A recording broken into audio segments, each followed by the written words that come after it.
नमस्कार दोस्तों, myself Dr. Umesh, Associate Professor in Goldfield College of Education, Faridabad. कई students की जिज्ञासा थी कि एमएड क्यों करें। Now you know that it's time for MEd admission. Chaudhary Ranbir Singh university Jind की ओर से जो भी उनके एफिलिएटेड कॉलेज हैं, उनमें एमएड के एडमिशन चल रहे हैं। जब भी कोई स्टूडेंट कॉल करता है कि एडमिशन लेना है, तो सबसे पहले उसका क्वेश्चन यही होता है कि एमएड क्यों करें और क्या इसकी एलिजिबिलिटी क्राइटेरिया है। ज्यादा डिटेल में तो अभी नहीं बता पाऊंगा मैं कितना है क्या है। उसके लिए आपको सीआरएसयू की साइड में एमएड का प्रोस्पेक्टस दिया हुआ है, you can read it thoroughly. उसमें लगभग आपको सब कुछ सारा सब मिल जाएगा, क्या एलिजिबिलिटी क्राइटेरिया है, क्या है। एक छोटा सा प्रयास मैंने किया है यह बताने के लिए कि एमएड क्या है और क्यों और कैसे। तो अब चलते हैं हम MEd, that is master of education. ठीक, एमएड का फुल फॉर्म हो गया मास्टर ऑफ एजुकेशन, शिक्षा में परास्नातक की डिग्री। एमएड कोर्स 2 साल का कोर्स है और अभी है 4 सेमेस्टर में डिवाइड है। इट मींस 1 साल में 2 सेमेस्टर होंगे, तो 2 साल में 4 सेमेस्टर होंगे। और इसके लिए बीएड होना कंपलसरी है, आपके पास बीएड की डिग्री होनी चाहिए। एमएड और master of education is a master degree course, bachelor degree नहीं, मास्टर डिग्री कोर्स, परास्नातक, that deals with the study of new methods of teaching and educational research. MEd is typically of 2 years duration divided into 4 semesters. The program focuses on different aspects of education, including instruction, curriculum, counseling, leadership, research, educational psychology, educational technology, and educational management. अब बात आती है कि BEd के बाद MEd होता है, तो एमएड करने के लिए क्या क्या योग्यता होनी चाहिए। Now I am talking about of eligibility criteria for taking admission in MEd course. वह सारे स्टूडेंट जिसने बीएड किया है और जिसके 50% से ऊपर नंबर है, मार्क्स हैं। Earlier it was the criteria of the 55, now it is 50 to 60। ठीक है, तो अलग अलग यूनिवर्सिटी का अलग अलग हो सकता है, but minimum requirement is 50% is BEd. यदि किसी भी स्टूडेंट ने बीएड किया हुआ है और कम से कम 50% उसके नंबर हैं, तो वह देख सकता है एडमिशन के लिए। Some of the university there is 55, somewhere it is 60, तो 50 से 60 के बीच में। जहां तक मैं बात करूं चौधरी रणबीर सिंह यूनिवर्सिटी जींद की, यहां पर अभी एंट्रेंस का सिस्टम नहीं है, मेरिट सिस्टम है। जनरली एडमिशन लेने के लिए या तो एंट्रेंस होता है या मेरिट बनती है। तो यहां पर चौधरी रणबीर सिंह यूनिवर्सिटी जींद की ओर से जो प्रोस्पेक्टस जारी किया गया है, it is totally on merit based. Online registration है, आप ऑनलाइन रजिस्ट्रेशन कर सकते हैं। ऑनलाइन रजिस्ट्रेशन करने के बाद इसकी मेरिट बनेगी और उसमें 2 कोटा है, एक हरियाणा कोटा, दूसरा all India quota. Haryana quota 85%, all India 15%। तो इस तरह से ये बीएड का पूरा प्रोस्पेक्ट जब आप देख लें, ऑनलाइन जाएं सीआरएसयू की साइट पर और अपना रजिस्ट्रेशन कर लें। रजिस्ट्रेशन करने के बाद मेरिट आएगी, मेरिट आने के बाद you will be allotted to colleges. जो कॉलेज आपने भरा होगा वो कॉलेज आपको अलॉट होगा। तो अलॉट होने के बाद तब आप उस कॉलेज में जाइए अपने ओरिजिनल डॉक्यूमेंट्स के साथ, 2 सेट फोटोकॉपी भी लेते जाइए और रिक्वायर्ड जो फीस है उसको लेते जाइए। डॉक्यूमेंट्स के वेरिफिकेशन के बाद रिमेंबर दिस पॉइंट, आप अपनी फीस जमा कर सकते हैं और आपका एडमिशन हो जाएगा। तो मैंने बताया था कि कौन कर सकता है एमएड, तो एमएड वही कर सकता है जिसने बीएड किया है, या आगे के लिए जिसने बीएलएड किया है, बैचलर ऑफ एलिमेंट्री एजुकेशन, या फिर इंटीग्रेटेड कोर्स पूरे किए हैं, integrated course like as the BA BEd, BSc BEd, ठीक, ये सारे के सारे जो है बीएड कर सकते हैं। ये आवश्यक नहीं कि आपने ये सारे के सारे, जिसने भी बीएड किया है, बीएलएड किया है, बीए बीएड किया है, बीएससी बीएड किया है, या डीएलएड है विद ग्रेजुएशन, ग्रेजुएट और डीएलएड, वो भी एमएड कर सकता है। इट्स नॉट नेसेसरी कि आपने पीजी किया है या नहीं किया है। आई मीन टू से आपने एमए, एमएससी, एमकॉम किया है या नहीं किया है, इट डजंट मैटर, ठीक है। व्हिच मैटर्स, ये मैटर करता है कि आपने बीएड किया होना चाहिए, बीएड या बीएलएड किया होना चाहिए, या integrated course like as BA BEd या बीएससी बीएड। क्लियर। भरने के लिए, फॉर्म भरने के लिए मैंने आपको बता दिया था, सब यूनिवर्सिटी का अपना अपना अलग रूल है, कोई मेरिट के आधार पर, कहीं एंट्रेंस के आधार पर। तो अभी चौधरी रणबीर सिंह यूनिवर्सिटी के लिए जो है वह मेरिट के आधार पर है।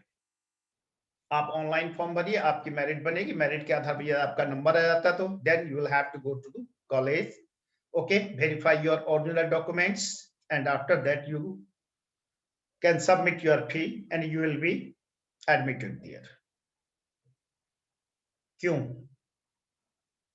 आई मीन टू से बीएड के बाद एमएड इत्यादि हम कर रहे थे, तो एमएड क्यों करें, इससे क्या फायदा है, इसका क्या ऑप्शन है, करियर ऑप्शन है।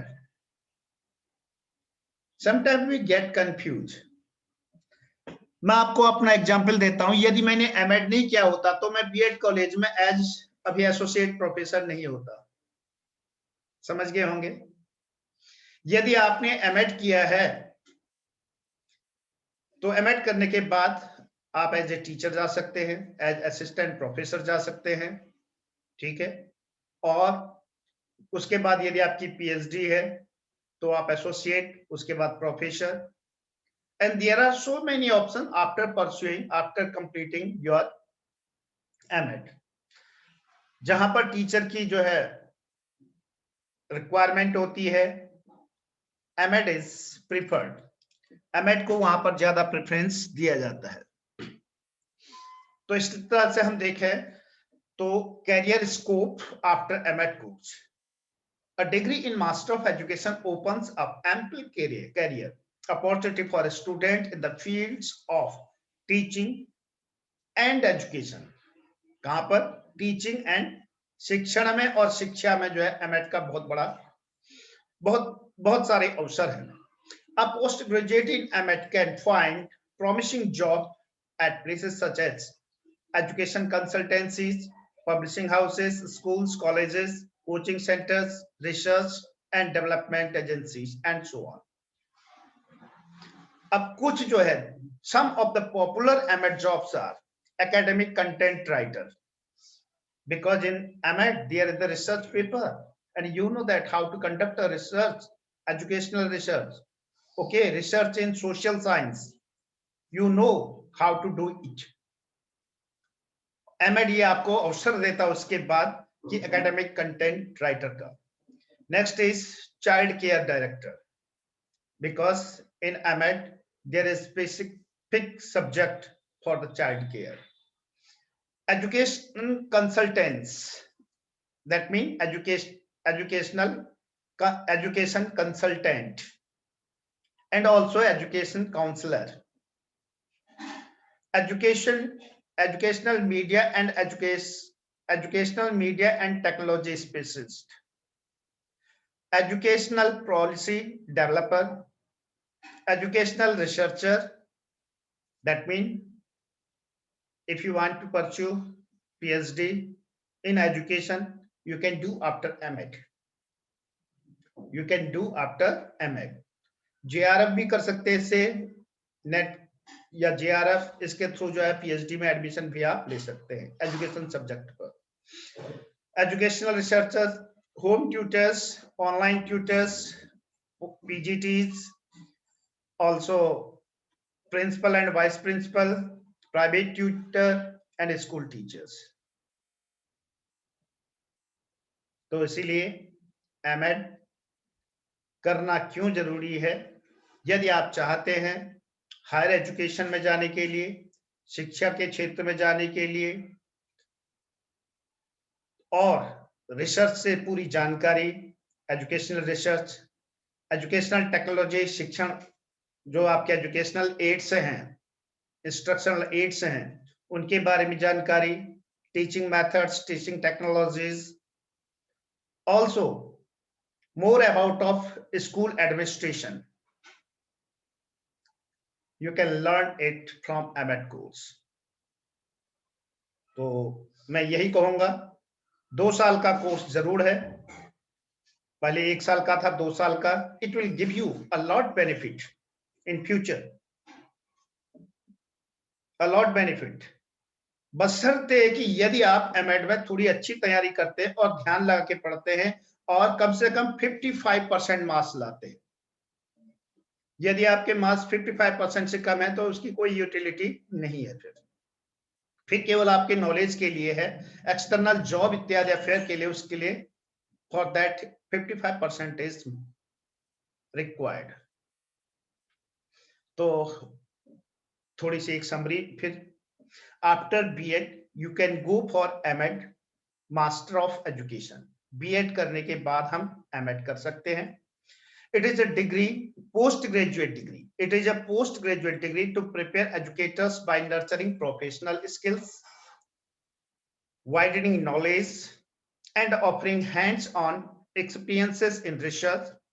After doing MEd, you can work as assistant professor, school principal, supervisor, researcher, school teacher, educational entrepreneur, teacher educator, curriculum developer, educational planner and administrators.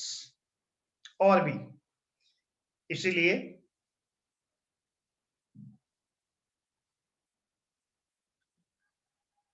therefore I say you should have to pursue MEd. और जो अभी BEd से निकले हैं उनके पास समय है, और जब तक आप जो है अपना गवर्नमेंट जॉब या टीचिंग जॉब के लिए अप्लाई करते हैं तब तक समय लंबा हो जाएगा और 2 साल कहाँ निकल गया, कब निकल गया आपको पता भी नहीं चलेगा और आपकी एमएड भी हो जाएगी. और साथ साथ थोड़ा मेहनत कर ली तो एमएड के साथ साथ जो है नेट की तैयारी कर लेंगे और नेट क्लियर कर लेंगे. Then you can apply in NCERT, SCERT and as the assistant professor in educational colleges. और यदि आपका पीएचडी है या नेट है दूसरे सब्जेक्ट से और एमएड कर लेते हैं, then you can also go as the subject teacher in teacher education colleges which are approved by NCTE. Thanks a lot. तो अगर थोड़ा बहुत समझ में आ गया हो तो ये मेरा एक छोटा सा प्रयास है. आप एमएड जरूर करें, मैं यही कहूंगा, क्योंकि जब आप एमएड करेंगे तभी आप टीचर एजुकेशन में घुस पाएंगे, हायर एजुकेशन में आप जा पाएंगे और अपने professional skill, research, use of technology और administration, that is school administration, ये आप अच्छी तरह से वहां सीख पाएंगे. Thank you very much. Have a nice day. Thank